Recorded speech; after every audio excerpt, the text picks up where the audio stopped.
Salut tout le monde.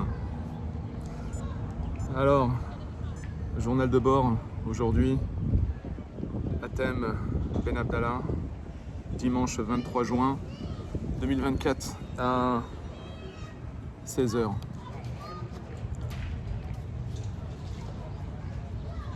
Ça fait un moment que je voulais faire une vidéo concernant mon père. C'était la fête des pères, je crois, il y a une semaine ou deux. Et j'ai pas le courage d'en faire une le jour dit. Et puis aujourd'hui, là, j'ai pensé à lui. Et je me suis dit, tiens, je vais essayer de partager un petit peu de mon amour pour lui. Et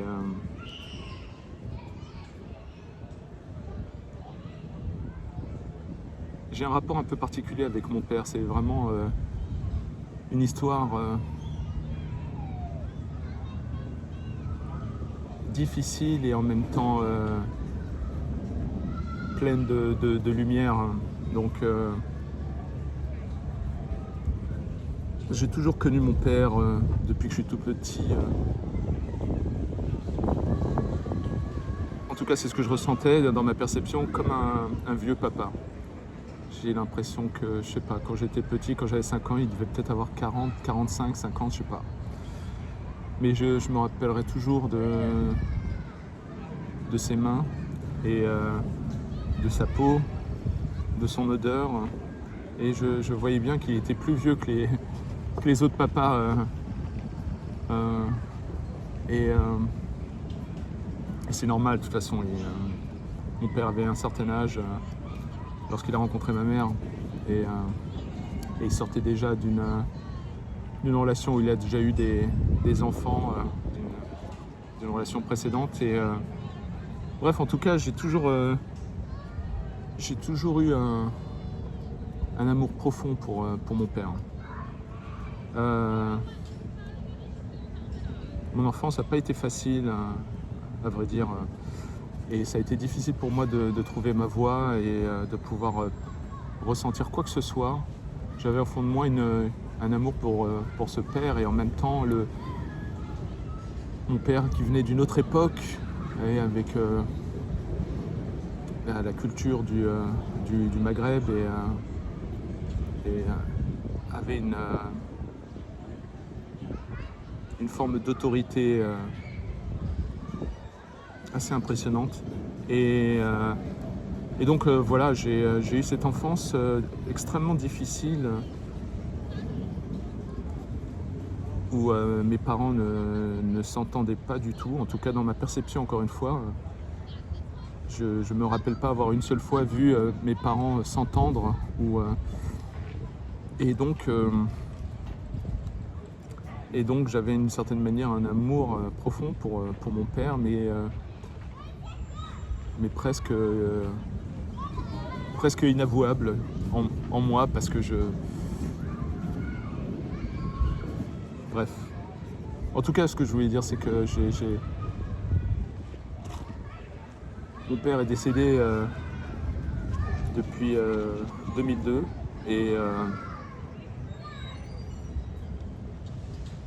et c'est vrai que de temps en temps, pendant quelques années, ça a été hyper difficile parce qu'en fait, lorsqu'on perd quelqu'un, à moins d'avoir le bon environnement, c'est difficile d'être compris dans sa peine. Et pendant 3 ans, je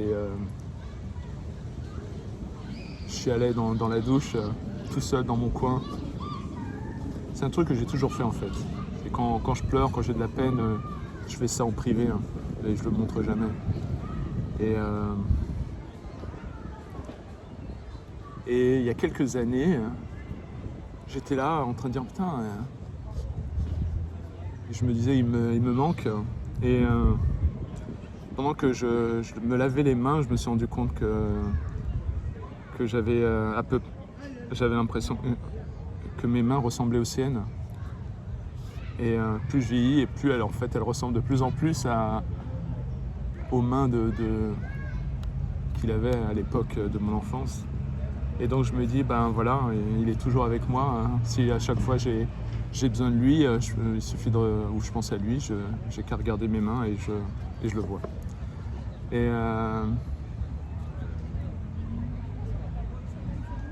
c'est difficile de faire une seule vidéo sur mon père. Et j'essaie de faire un vite condensé parce que je ne sais pas si j'aurai le courage d'en faire d'autres. Peut-être qu'un jour j'écrirai un livre. Et c'est marrant, c'est comme si dans la vie tu vis des choses et quand tu es en plein milieu ou quand tu es trop jeune, quand tu es enfant, tu comprends que dalle. Et tu peux ni apprécier, ni comprendre, tu es presque... Et après, c'est quand tu passes un certain âge que d'un seul coup tu vois qu'en fait derrière des moments hyper difficiles, tragiques ou des moments magnifiques, tu arrives à pouvoir en tirer la substantifique moelle et de comprendre le niveau de sagesse qui est caché dans tous ces événements de vie. Hein. Et donc voilà, le souvenir que j'ai de mon père, c'est vraiment... pour aller vite, c'est comme si c'était... J'avais l'impression que mon père c'était le Terminator. J'avais l'impression que Dieu s'était planté et qu'il m'avait assigné. Je me rappelle, j'avais 5 ans à peu près, je priais Dieu et je dis mais tu t'es pas trompé. Et mon père était ultra autoritaire. Hein. Et bizarrement, il était en même temps gentil. C'était bizarre. Et à travers son autoritarisme, j'arrivais à sentir son amour. Et donc mon père, c'était bien sûr un père à l'ancienne. Donc les punitions que je recevais, c'était des torgnoles, des baffes et des trucs. Mais voilà, donc j'avais l'impression que mon père, c'était, en tout cas, de ce que je m'en rappelle, une sorte de force de la nature. Malgré son âge, c'était un roc. Et quand on était à la maison, j'avais peur de lui. J'avais l'impression que il y avait mon père et juste après il y avait Dieu. Et donc j'avais l'impression que non seulement que je devais faire gaffe, que je devais faire attention dans mon comportement, dans mes valeurs, que je devais être vertueux, mais en plus j'avais l'impression que j'étais cerné, quoi. C'est-à-dire que si mon père jouait pas son rôle, j'avais Dieu derrière qui pouvait prendre la relève. Donc c'était hyper... voilà, j'ai grandi avec cette idée d'avoir peur de Dieu. Mais c'est pas la peur genre, oh mon Dieu, c'était une peur liée au fait plus de ne pas le décevoir et donc de risquer ses foudres. Et je me rappelle depuis l'enfance, tous les moments, j'avais l'impression qu'il y avait un prix à payer pour avoir un Terminator à la maison. Parce que l'environnement dans lequel j'ai grandi, c'était des banlieues que je trouvais pas fameuses. C'était Aubervilliers et après La Courneuve. Et j'ai pas du tout aimé. Il y avait une forme de risque, surtout après les années 80. Avant ça, j'ai eu la chance d'avoir eu une vie plus ou moins agréable dans ces banlieues-là. Mais voilà, mais il y avait quand même à cette époque-là, il y avait toujours un semblant de danger en banlieue. Tu pouvais toujours te faire racketter et c'était le début des racailles. Tu pouvais sentir déjà dans le regard des gens une forme de violence. C'est comme si tu étais obligé quand tu sortais. Ok, tu pouvais te balader, mais il y avait toujours un risque d'un conflit X ou Y. Et mon père, quand j'étais petit, quand on sortait, je me sentais bien. Parce qu'à la maison, j'avais peur. Je me suis dit, si je fais une connerie, je vais me ramasser une torgnole, un truc dans la gueule.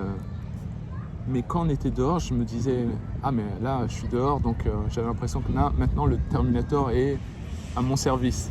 Donc j'avais l'impression d'avoir mon garde du corps. Et quand j'étais avec mon père et qu'on sortait, on se baladait, j'avais l'impression qu'il était là pour me protéger. Et donc je pouvais regarder les papillons tranquilles, sans aucun doute je savais très bien qu'il m'arriverait rien. Et, et donc mon père est né en Tunisie. Et il faut que je mène une enquête pour avoir beaucoup plus d'informations. La relation entre mon père et ma mère a été tellement houleuse, conflictuelle, qu'elle a gâché ma relation avec mon père. Mais après son décès, c'est comme si la digue de mes émotions pour lui avait explosé et d'un seul coup, tout mon amour a refait surface. Et j'ai énormément d'anecdotes aujourd'hui qui me font rire et qui m'impressionnaient quand j'étais petit.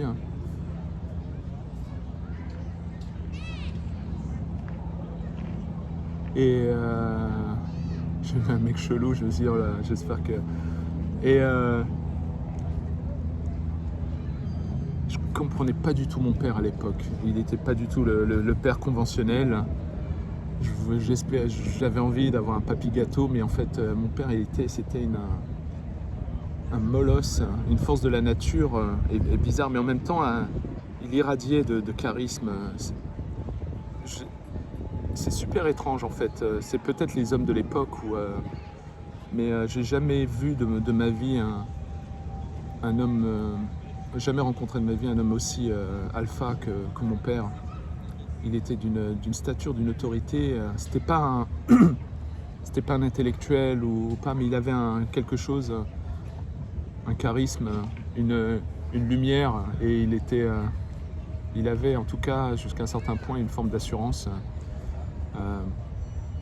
Et il était gueulard, on va dire. Et j'ai plein de souvenirs. J'ai l'impression que mon père m'a sauvé la vie une dizaine de fois. Et j'arrive à m'en rappeler de chacun d'entre eux. Depuis que je suis tout petit, j'ai l'impression que mon père m'a sauvé de la noyade au moins 3-4 fois. Je me rappellerai toujours en Tunisie, je devais avoir 8 ans. Et j'étais avec des cousins et des cousines. Et on était dans la mer, en train de nager. Et bizarrement, j'avais pied, donc l'eau m'arrivait jusqu'ici. Et puis à la fin, et j'avais mon masque. J'étais là, je me sentais, je savais pas nager, je pense. Non, je savais pas nager. Donc je devais avoir à peu près 7 ans, 6-7 ans. J'ai appris à nager dans le tard. Et là, j'avais mes autres cousins et cousines, donc on était peut-être 6, je crois, je sais plus.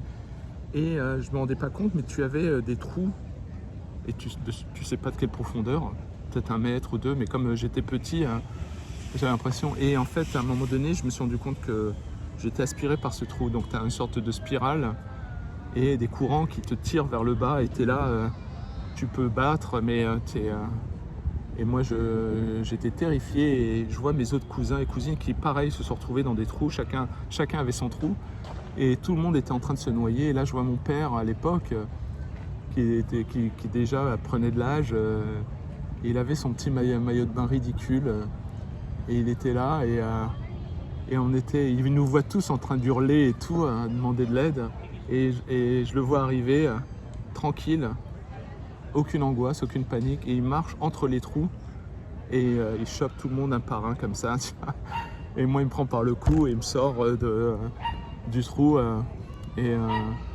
donc c'était un des moments où je me suis dit, et j'aurais pu y passer, parce que quand j'étais dans ce trou, je me rappelle, je flippais, je pense que j'aurais pu bien me noyer.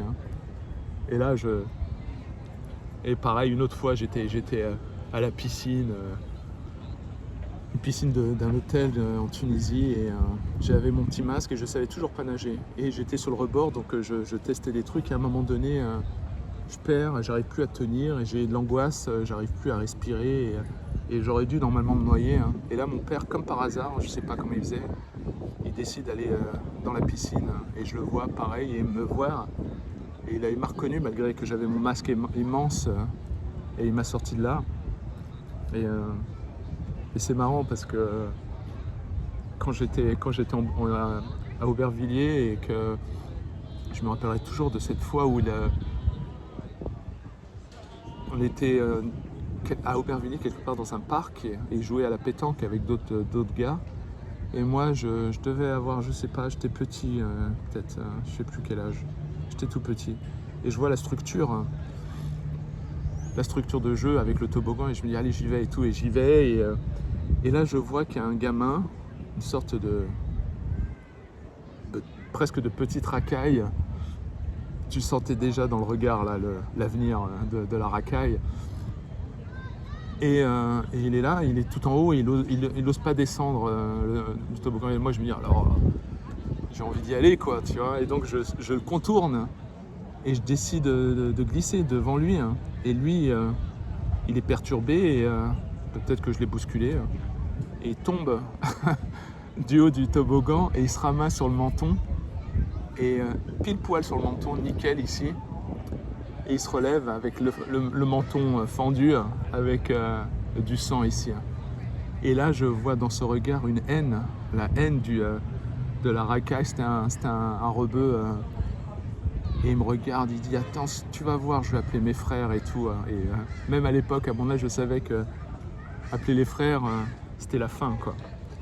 Et mon père, pour moi, malgré que j'étais petit, j'avais peur pour moi, pour ma peau, et j'avais aussi peur pour mon père, parce que pour moi, malgré sa force, je le voyais toujours comme un vieux papa. Et je me suis dit, il ne fera pas l'affaire face à des jeunes. Et le gamin, il s'en va, au lieu d'aller se faire soigner,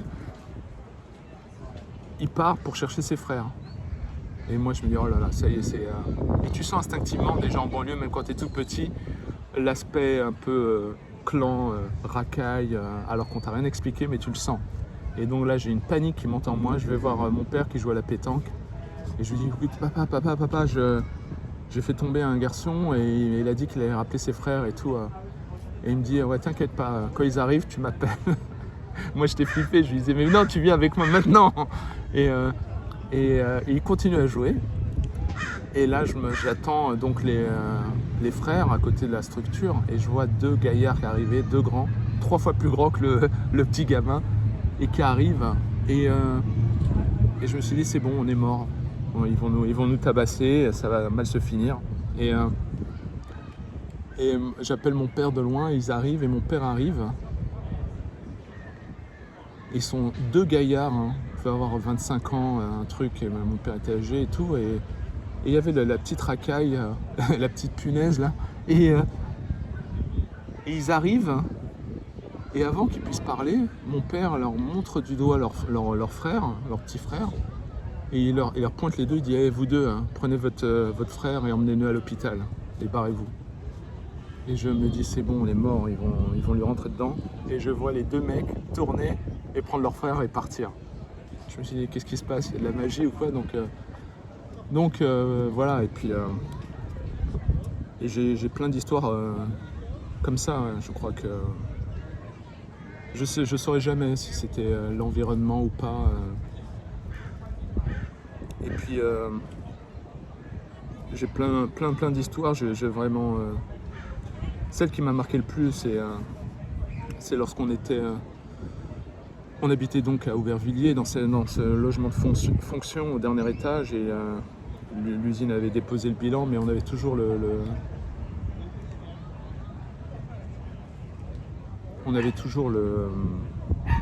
accès au logement, donc on était encore dans ce logement, et puis moi l'usine et le parking de l'usine c'était mon terrain de jeu, et j'étais tout petit peut-être, et je me rappelle ce jour-là mon père n'était pas là,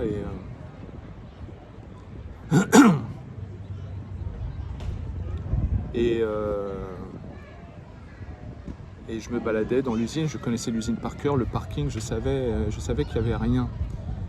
Et un jour, je suis là en train de me balader, ma mère était elle était donc à la maison, en robe de chambre,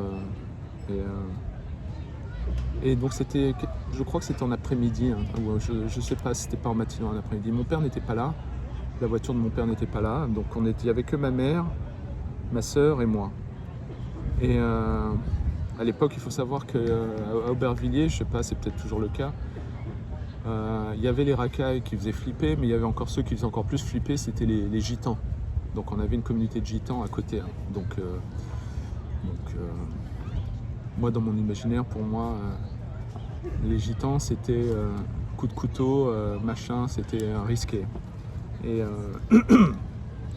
et un jour, dans le parking, je vois une sorte de camionnette, et je me dis, c'est bizarre, elle ne devrait pas être là. Et je fais le tour, parce que je connaissais l'usine par cœur et tout, et je fais le tour, et je vois qu'il y a trois hommes au fond, hein, qui étaient là, et je réalise qu'en fait il y avait 3 gitans qui étaient venus pour cambrioler les lieux. Et là je cours, hein. Je vais prévenir ma mère et je lui dis maman, il y a des gens, il y a des gens, et elle descend et je lui dis attends, et ma mère sans se démonter, elle y va pour essayer de leur parler, hein. Je me dis mais qu'est-ce que tu fais maman, ces 3 mecs étaient en robe de chambre, et à ce moment-là je me suis dit encore une fois, mais on est mort là. Il y a 3 petits gamins, 2 gamins et une maman, et t'as 3 gitans, je me suis dit on est foutus. Et là je vois timing de fou, mon père qui vient avec sa bagnole au parking, et je me dis oh là, enfin il y a mon père et tout, hein. Et mon père il comprend la situation en 3 secondes. Et donc il y avait 2 gitans qui étaient jeunes dans la force de l'âge, et il y avait leur père qui avait un certain âge. Et je sais pas où il a appris tout ça, mon père et tout. Et là je vois mon père taper une gueulante. Je sais pas si c'était pour leur faire peur et tout, et leur dire de déguerpir. Et puis à un moment donné, il prend la personne un peu plus âgée qui devait être le père, hein. Il prend le père par le col, hein, et presque à le soulever, et le plaque contre le camion et lui hurle dessus en lui disant de se barrer et tout. Et là je vois qu'un des gitans met la main pour sortir peut-être un couteau ou un truc, et mon père il voit, et il donne un ordre au mec, il dit toi tu ranges ton je sais pas s'il lui a dit tu ranges ton couteau ou un truc, et en fait mon père a mis la pression et a presque donné des ordres aux gars de se barrer, et j'ai vu les 3 gitans remonter dans leur camionnette et partir. Je me suis dit bon. Et donc voilà, j'étais super soulagé, j'étais flippé, et donc voilà. Et c'était un des moments, c'était marrant parce que j'avais vraiment ce père ultra autoritaire avec une forme d'amour et de ce que je considérais de la violence. Quand j'étais puni, c'était physiquement, et je l'ai très mal vécu, hein. Et je ne saurais jamais me dire est-ce que je l'ai mal vécu parce que c'était vraiment c'était de la violence uniquement, ou est-ce que c'était aussi le cadre, vu que j'ai toujours eu l'impression que mon enfance était un terrain miné, et qu'à tout moment il pouvait y avoir une expression de rage ou de conflit, hein. Et ça m'a donc, mais bizarrement j'avais pas peur de mon père, j'avais peur de ses actions, et c'est pour ça que voilà, moi avec mon âge, mon manque d'expérience, avec l'ambiance dysfonctionnelle de la famille, petit à petit je me suis distancé de mon père,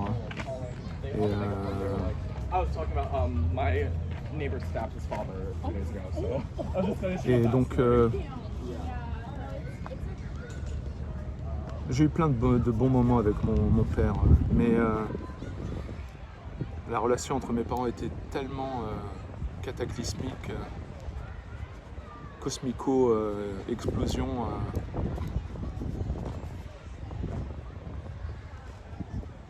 Et malgré tout le respect que j'ai pour eux et l'amour que j'ai pour les deux, j'avais vraiment l'impression d'avoir une enfance dans une famille d'alcooliques. Les expressions de rage à la maison étaient... Mais il m'aura fallu une vie pour comprendre certaines choses que je ne pouvais pas piger, accepter à l'époque. Et puis la société changeant, c'est comme si ma perception était démultipliée, mes souffrances étaient démultipliées quand t'avais... Donc mon père appartenait à cet ancien monde, et le monde avait déjà changé, et il n'avait plus sa place dans le monde qui venait, où bien sûr on ne frappe pas ses enfants, et pire, on essaie d'être amis avec eux. Je ne sais pas si c'est beaucoup mieux. Et donc,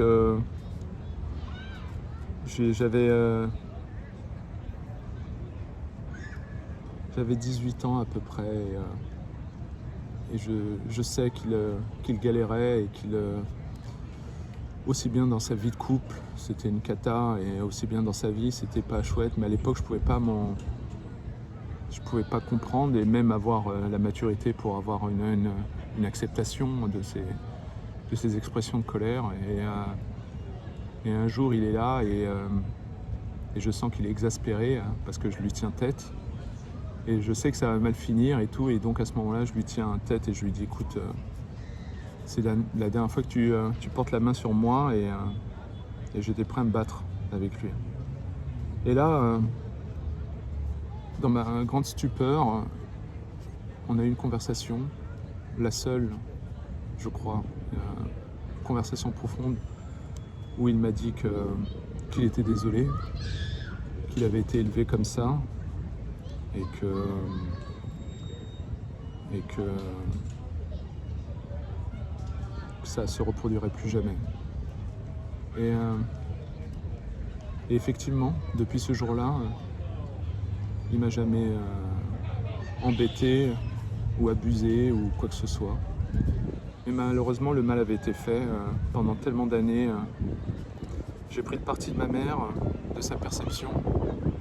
Et naturellement, quand tu es un enfant, tu peux prendre que le parti de la maman. Et donc, j'ai rejeté mon père à 19 ans. J'ai coupé les ponts. Et aujourd'hui, je peux le dire, c'est peut-être l'une des plus grandes erreurs de ma vie, parce que en fait, peu importe le père, et bien sûr qu'il y a des pères dysfonctionnels, bien sûr, mais je pense que la société à l'époque, et encore pire, je pense à ceux d'aujourd'hui, ne réalise pas tous les aspects qu'il y a derrière la figure paternelle. C'est un spectre avec des dimensions cachées, importantes. C'est comme si tu avais un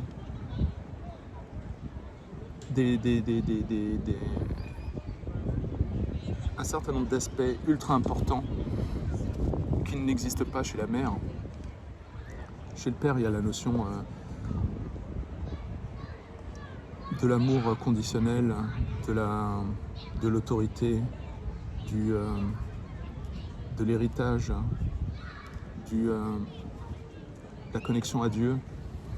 Il y a tout un tas de trucs. Je pourrais en parler un jour, une autre fois, pour moi. Et donc moi, quand j'ai rejeté mon père, en fait, j'ai fait peut-être l'une des plus graves erreurs de ma vie, c'est que j'ai jeté le bébé avec l'eau du bain. Et en fait, je me suis handicapé en faisant ça. Et je ne me rendais pas compte à l'époque que j'avais plus besoin de lui que lui avait besoin de moi. Et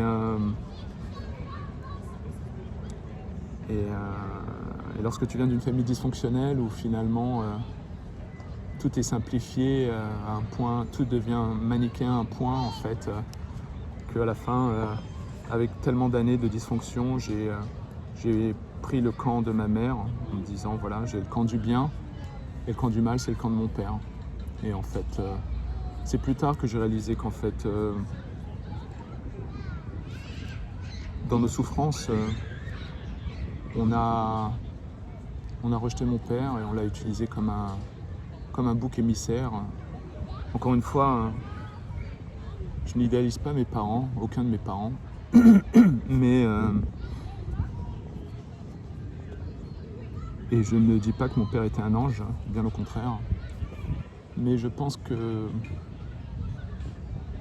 derrière toutes ces dysfonctions, ce chaos, tout le mal qui peut être fait directement ou indirectement vis-à-vis des enfants est extrêmement dommageable et destructeur. Et donc, l'amour qu'on a pour son père ne disparaît jamais, je pense. Et donc, quand je l'ai rejeté, j'ai cru que j'allais faire mieux que lui. Hein. Et le pire, c'est que je me suis dit, mais ça va être simple, hein, je vais réussir ma vie. Hein. Le seul truc que j'ai à faire, c'est de faire l'opposé de ce qu'a fait mon père. Et là, c'est le pire qui puisse arriver pour un homme, un jeune homme, c'est de se construire en opposition à son père. C'est la pire malédiction qui puisse arriver. Et donc, j'ai rejeté mon père et j'avais 19 ans. Et je ne peux pas rentrer en détail de tout, mais lorsque je suis arrivé à Los Angeles en 2001, en 2002, mon père décédait et j'ai reçu le coup de fil de ma sœur pour me dire voilà, papa n'est plus, papa est mort et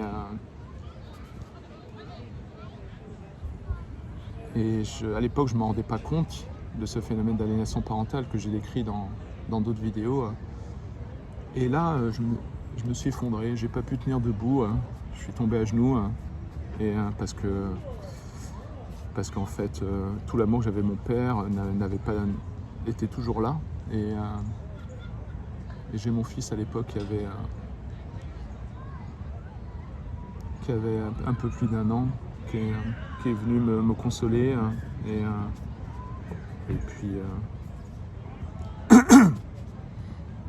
et puis voilà, ça a été horrible.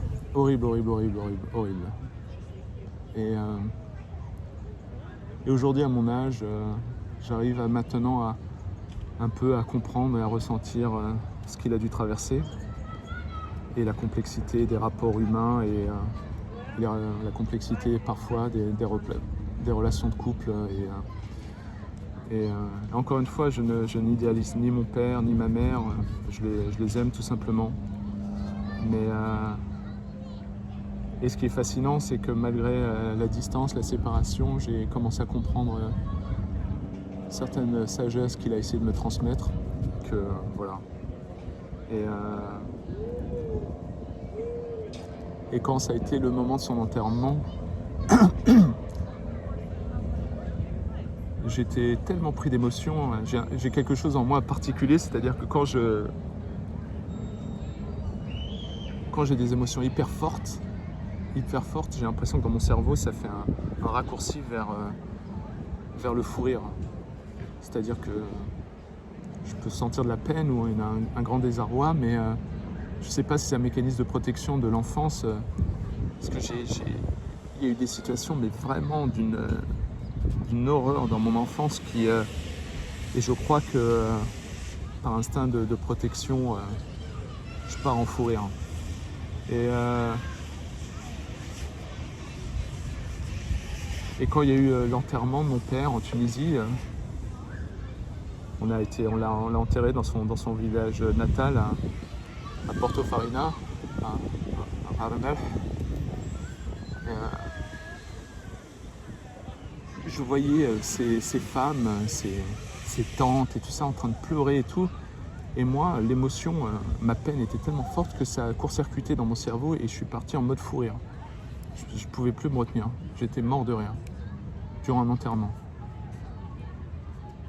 Et je savais bien que j'avais beau expliquer que j'étais vraiment triste et tout, je pense que les gens ne pouvaient pas comprendre pourquoi ils se marraient.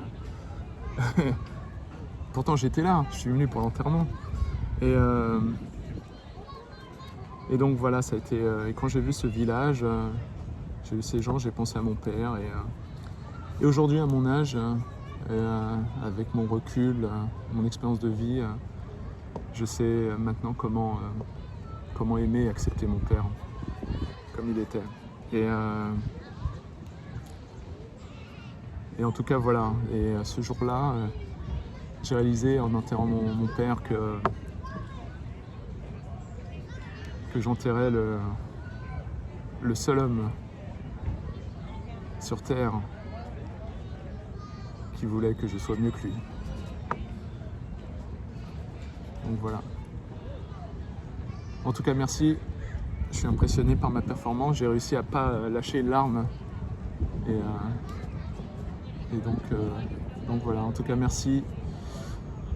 Et voilà. Je t'aime, papa. Merci à vous tous. Salut.